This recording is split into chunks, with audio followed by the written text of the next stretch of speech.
Le Congo a le savoir-faire et maintenant, il faut le faire savoir. Mesdames, Messieurs, bonjour. Bonsoir, ça dépend. Soyez les bienvenus dans ce nouveau numéro de Consommons Congolais. Je m'appelle Rama Abagondion, je suis spécialiste en communication et chaque semaine, je vous emmène à la découverte d'un talent, d'un entrepreneur ou d'une entreprise qui incarne, qui symbolise le Made in Congo dans toute sa diversité. Alors aujourd'hui, nous sommes à Pointe-Noire comme depuis un petit moment.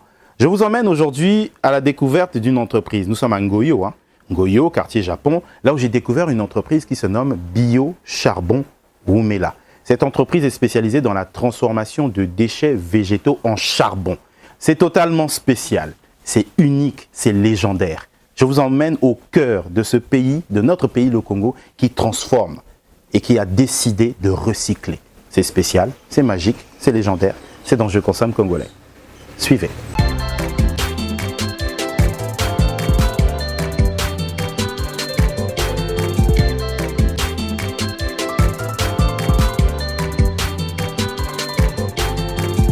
Ce magazine vous est offert par Exotiste, la marque de jus naturel 100% congolaise. Monsieur Destin Bibila, oui. Bonjour. Oui, bonjour. Nous sommes ici aujourd'hui à Ngoyo, quartier Japon, là où je suis heureux et fier d'avoir découvert votre entreprise Bio Charbon Wumela. Merci de nous recevoir. Ok, merci. Alors j'ai envie aujourd'hui de faire découvrir un peu ce que vous êtes en train de faire parce que ce que vous faites, ce dont on nous a parlé, c'est totalement génial, la transformation de déchets végétaux en charbon. Alors, comment l'aventure Bio Charbon Wumela a-t-elle démarré? Ok, merci pour cette opportunité. Notre entreprise, comme vous venez de souligner, Bio Charbon Wumela, c'est une entreprise congolaise qui travaille sur la valorisation des déchets végétaux. D'accord. On va dire, vous avez quelques formes en charbon écologique. D'accord. L'idée est venue par rapport au manque d'énergie que nous avons et aussi de la pression que les producteurs du charbon actuels ont sur les forêts. D'accord. Nous sommes tous d'accord que nous avons aujourd'hui 80% de forêts et nous sommes dans le bassin du Congo, le poumon économique. Très forestier. De forêt et on doit préserver cette forêt. Tout à fait. Donc du coup, nous avons réfléchi autrement, trouver une alternative pour une énergie. D'accord. Donc nous avons pensé transformer les déchets que nous générons tous les jours dans nos foyers. Aujourd'hui, vous avez quelques exemples, mais ça part des feuilles de banane, on va dire des épluches de patates douces, les peaux de banane, des feuilles de manioc. Tout ce qui est déchets végétaux, nous on le transforme en charbon. En charbon. Donc vous allez remarquer, aujourd'hui nous avons deux types de charbon pour l'instant. Donc nous avons le charbon de chauffe, qu'on peut utiliser pour tout ce qui est travaux, de cuisson, des barbecues et de chauffage pour des fermiers. C'est solide en plus. Hein. Très solide et très résistant. D'accord. Et vous avez du charbon qu'on est en train de transformer pour l'agriculture. Aujourd'hui, notre agriculture a beaucoup d'ancrage pour tout ce qui est engrais chimiques qui ont beaucoup d'impact sur l'environnement. Et nous avons développé le charbon agricole, le biocharbon agricole, pour fertiliser nos sols. D'accord. Et ce charbon a beaucoup de propriétés. Donc ce biocharbon fait à partir de la transformation de déchets végétaux peut permettre encore à restaurer le sol. Les sols, oui. Ok. Donc ça nous permet de restaurer le sol. Là, vous avez juste un exemple d'une plante qu'on a eu à mettre. Donc ça, c'est une plante, là. Oui. Donc elle est clairement, il y a clairement je vois clairement qu'il y a du charbon, enrichi de charbon. Oh, oui. Et là, elle est en train de grandir, de pousser. Oui, c'est ça. Donc c'est en quelque sorte un engrais. C'est un engrais biologique. Et très efficace, qui permet déjà d'améliorer le pH. D'accord. Le pH du sol. Par exemple, la Pointe-Noire, on a un mauvais pH dans certains endroits. Et ce charbon, on va dire, cet engrais biologique a la propriété d'améliorer le pH. D'accord. Pas de conséquences après. Pas de conséquences. Parce qu'on sait qu'il y a beaucoup d'engrais chimiques surtout. Quand on les utilise sur certains sols, après, ça dégrade encore. Après, ça dégrade le sol. Ici, si vous faites un amendement correct, vous avez avec du biochar, des proportions qu'on pourra vous communiquer dans le futur. Vous avez un sol qui est amendé pour 100 ans. C'est prouvé. C'est prouvé. C'est des techniques qu'on utilisait dans le passé. Attendez, je veux bien comprendre. Donc, j'ai ce charbon-là que je mets dans le sol, transformé, bio, etc. Et donc, ça veut dire que pendant 100 ans, le sol dans lequel j'ai mis ça, là, reste, on va dire, productif pendant 100 ans. C'est ça. C'est pour cela qu'on parle aujourd'hui de l'agriculture écologique. D'accord. l'agriculture écologique. On a soutenu pas mal des activités dessus. C'est prouvé. D'accord. C'est prouvé par vous ou par une autre entreprise? Déjà, nous sommes acteurs et nos activités doivent être prouvées par les scientifiques. Tout à fait. Donc, on a travaillé, par exemple, sur certaines questions. On va parler du biocharbon de chauffe avec le PNUD qui nous a soutenus par le biais d'un laboratoire congolais qu'on appelle CRIPT. D'accord. Qui a prouvé, par exemple, l'efficacité du biocharbon. Du biocharbon. Donc, du biocharbon ou de votre biocharbon? De notre biocharbon. D'accord. Là, c'est bon. C'est important de préciser on a des données, hein, c'est accessible. Okay. Vous pouvez aussi vérifier. Donc, c'est pour dire juste que là, par exemple, c'est une plante qu'on a fait qui va faire peut-être 10 jours. Donc, vous voyez déjà quel est le rendement. Quel est le rendement, oui. On voit bien que c'est vert, c'est vivant. Oui, c'est en bonne santé, là. Ça se voit. Donc, du coup, en passant, vous allez remarquer, nous avons plusieurs types. Ça, ce sont des déchets issus de scieries. OK. D'accord. Qu'on utilise peut-être autrement. Et nous ayant un savoir-faire dans ce sens, on le transforme pour avoir ce charbon pour permettre à la population de consommer. D'accord. Donc ce charbon-là, enfin ces déchets qui viennent d'une aciérie, là où on coupe le bois, etc., vous récupérez ça, vous en faites un charbon et ça peut devenir comme ça. Comme ça. Et pour freiner la déforestation. Parce qu'aujourd'hui, un consommateur de charbon pour les barbecues ne peut pas utiliser ça.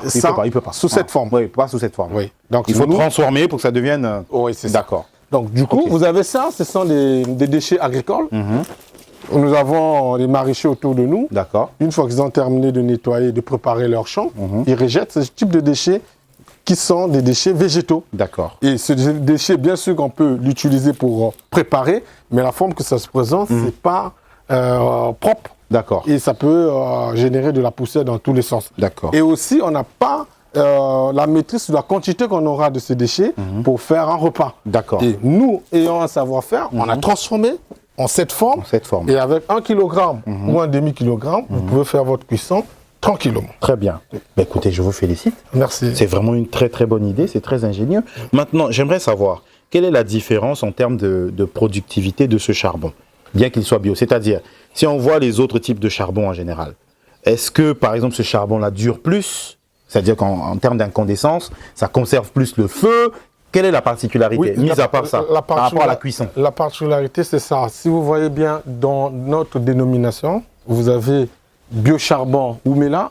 Le bio représente tout ce qui est biomasse végétale, c'est un déchet. Le charbon, c'est le charbon normal. Oumela, c'est la résistance. Donc, un charbon, déjà la forme vous dira quelque chose. C'est un charbon qui est produit par compression. Compression. Qui dit compression dit augmentation de densité. D'accord. Étant donné que la densité, elle est très importante, du coup, ça nous permet d'être... En fait, ça permet au charbon de se consommer lentement dans le temps. Et encore, c'est un charbon comprimé. Ça veut dire qu'on a moins... Il y a des liaisons dans le sang. Il consomme de bout en bout. Sans avoir de rupture. De rupture, d'accord. Et aujourd'hui, par exemple, le charbon du bois que nous avons, étant donné que c'est un charbon qui est fabriqué à la forme du bois, vous pouvez arriver, que vous puissiez avoir des ruptures. D'accord. Vous pouvez arriver à un moment où votre feu s'arrête. Parce qu'il y a des vides. Oui, il y a des vides entre... Voilà, je vois. Et ça, c'est vraiment très efficace, par exemple, pour les gens qui font l'élevage. On a quelques tests. Des clients qui font le chauffage de leurs bêtes. Ça peut être les poules, ça peut être autre chose. Vous êtes rassurés, vous avez mis, c'est comme les mousticots, ils consomment jusqu'à la fin. Vous allez voir juste la sonde sans avoir de rupture. Donc si je comprends, parce que là j'essaie de parler en français facile pour la plupart des personnes qui n'ont pas les connaissances que vous avez d'un point de vue technique. Donc en quelque sorte, biocharbon Oumela est une alternative à la déforestation. Une alternative énergétique qui freine la déforestation. C'est-à-dire qu'au lieu de trop couper, on peut récupérer simplement les déchets végétaux et les transformer et que ça produise de l'énergie. Oui, c'est ça. Félicitations. Merci encore. Félicitations. Maintenant, j'aimerais savoir, quels sont les clients de biocharbon? Quel est le type de client que vous avez? Le client, c'est comme tu as cité dans ton introduction que tu es à Angoyo, Japon. C'est le quartier où nous sommes, mesdames, messieurs. C'est là où on est. C'est un quartier populaire, là où il y a des personnes qui n'ont pas assez de moyens. Donc nous sommes là, c'est pour leur, on va dire, donner une alternative, comme au gaz, par exemple, à un coût raisonnable. D'accord. Parce qu'il faut souligner juste aujourd'hui que ce charbon étant produit par les déchets autour de cette population, ça veut dire que l'accessibilité de ces déchets est à un coût très bas. Transformé autour d'eux, ça leur permet d'avoir au retour une énergie à un coût réduit. Très bien, très bien. On va faire une comparaison très simple. C'est des données que nous avons faites qui nous permettent d'avoir une vue sur notre business plan. Pour acheter 1 kg de charbon, on va dire classique. Je dis classique parce que c'est du charbon qu'on a l'habitude de prendre. Bien entendu. Il te faut minimum 400 francs ou 600. D'accord. Et aujourd'hui, pour avoir 1 kg du biocharbon, vous avez 200 francs. Pour avoir 1 kg de biocharbon, 200 francs. Et c'est à proximité. Ce qui fait une économie de 400. Si on prend à 600, une économie de 400. Si on prend à 400, c'est une économie de 200. De 200. C'est pour cela ça reste quand même important. En macroéconomique, c'est une grande valeur. C'est une grande valeur. Oui, c'est ça. Ah, mais c'est très bien. Donc c'est pour cela qu'on est ici. Et la population de Ngoyo, certaines populations s'adhèrent déjà. Et ça fera un effet d'incrémentation. D'accord. Et nous avons, hormis ces clients autour de nous, nous avons des fermiers qui sont très éloignés, qui ont des problèmes d'énergie, qui n'ont pas, on va dire, le courant de EC carré, qui n'ont pas des moyens pour avoir des panneaux solaires, mais qui ont besoin de chauffer leurs bêtes. Donc ils utilisent du biocharbon, étant que c'est un combustible très résistant, qui n'a pas de problème de coupure quand on démarre le feu, et ça leur permet d'avoir une énergie stable. Et vous avez aussi certaines personnes qui font de grandes cuisines, qui sont vraiment orientées vers la transition énergétique, qui viennent vers nous d'une manière isolée, on les reçoit. Donc pour juste signaler que nous avons une production, aujourd'hui, on a démarré en 2018, fin 2018, on atteint 10 tonnes. Ça varie entre 10 et 6 à 10, mais nous avons une bonne croissance déjà en termes de production. D'accord. Donc ça veut, quand vous dites que vous avez une bonne croissance en termes de production, c'est très bien. Donc ça veut dire que vous pouvez fournir un quartier, une entreprise. Bon, une entreprise, des entreprises vraiment... Une ferme. Oui, des entreprises qui sont orientées. Là, par exemple, la semaine passée, on a livré près de 600 kilos, 800 kilos de biocharbon pour une ferme. D'accord. C'est une commande spécifique. Il nous a passé la commande, on a travaillé sur lui. On a vendu. Donc, du coup, il y a des gens qui sont vraiment très engagés dans cette transition. Et ça nous donne la force de continuer et aussi d'assainir l'environnement. Parce que si on récupère les déchets... Tous les déchets, oui, bien entendu. Assainissement et protection. Sur tout ce qui est question liée à la santé. D'accord. Donc, j'ai un sol, je fais l'agriculture, je veux renforcer ma productivité, je ne veux pas prendre les engrais chimiques, je viens chez Biocharbon. Oui, vous venez chez Biocharbon, vous allez voir, nous avons... une mesurette ici. La mesurette là vous donne 3 données. D'accord. Ça vous donne déjà le pH. Ça vous donne aussi le taux d'humidité. Parce qu'aujourd'hui, l'agriculture est plus impactée par le manque d'eau. Avec le problème lié au changement climatique, on a des rivières qui disparaissent. Ah oui, oui. Parce que on a détruit la forêt, on a rendu les rivières à ciel ouvert, les hausses de température, les drainages du sable.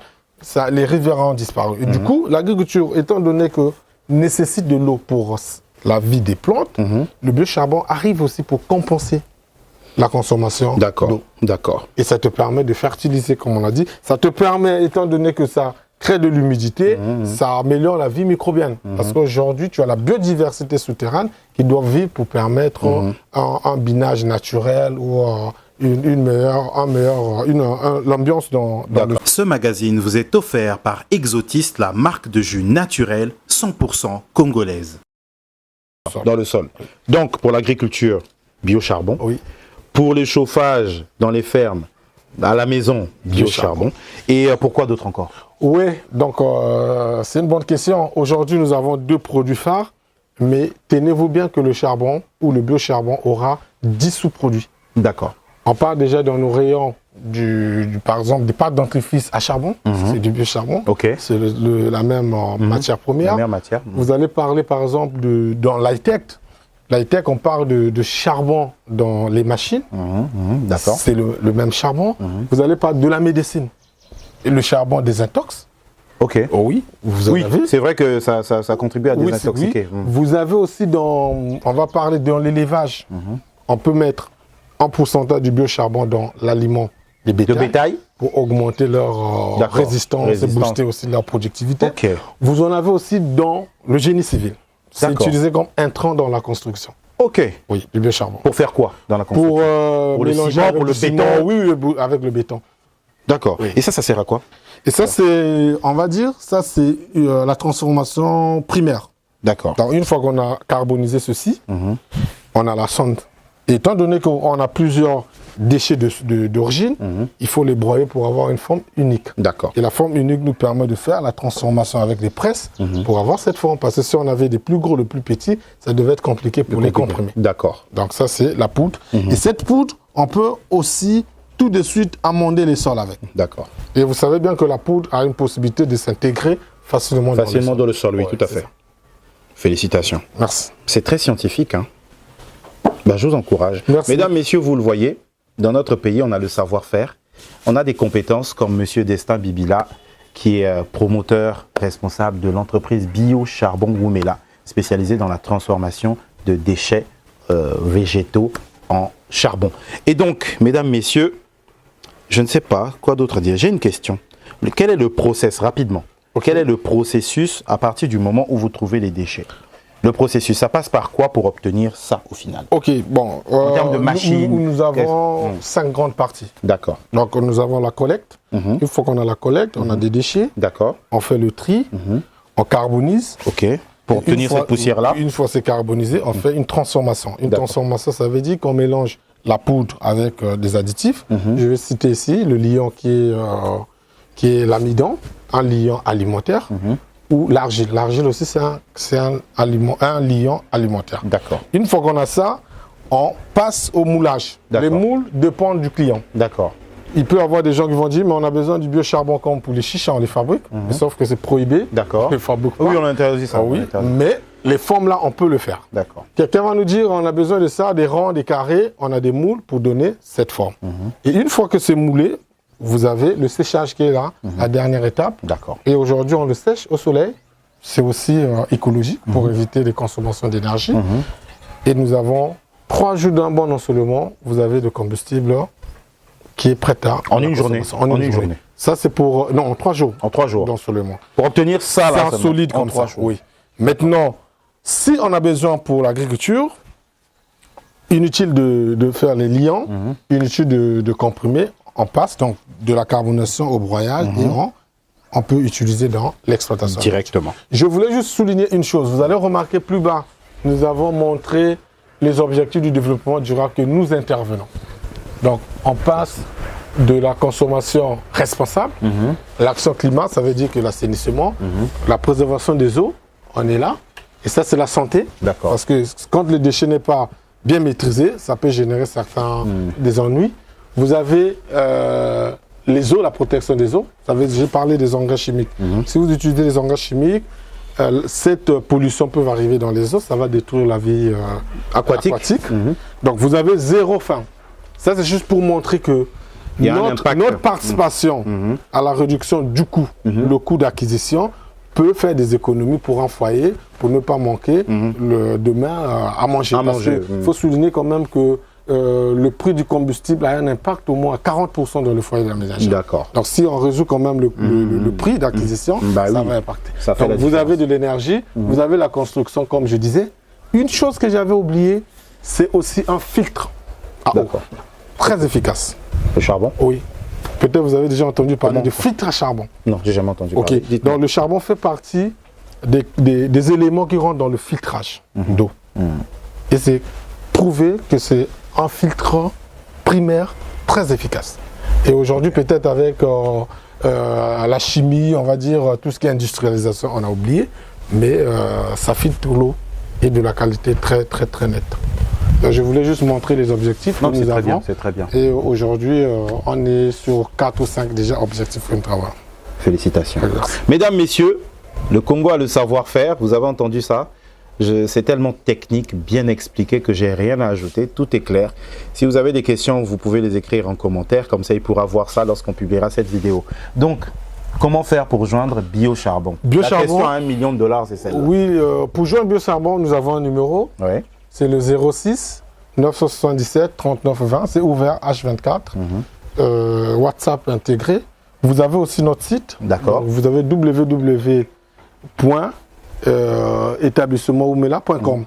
Et vous avez aussi l'adresse email. C'est contact@établissementwoumela.com. Et nous sommes ouverts pour toutes les questions liées au biocharbon. Mesdames, messieurs, Il faut consommer congolais, il faut soutenir les entreprises de nos entrepreneurs comme Monsieur Destin Bibila. Je suis fier de l'avoir rencontré. Voilà la tête, la réflexion, la science dont on a besoin. Il faut consommer congolais, il faut consommer bio. Maintenant, c'est ça, c'est vers ça qu'on va. 1 kilo de charbon bio naturel à 200 francs, là où hier, ça coûtait 600 francs. Peut-être même jusqu'aujourd'hui, n'est-ce pas? Oui, c'est ça. Voilà, donc la différence est notable. Donc l'entreprise est basée à Pointe-Noire. Les contacts, il les a donnés. Je vous invite à les contacter très bientôt. Quant à nous, comme d'habitude, nous vous disons à très bientôt. Au revoir pour un prochain numéro de Je consomme congolais. Toujours avec le même plaisir. Ciao. Ciao. Ce magazine vous est offert par Exotiste, la marque de jus naturel 100% congolaise.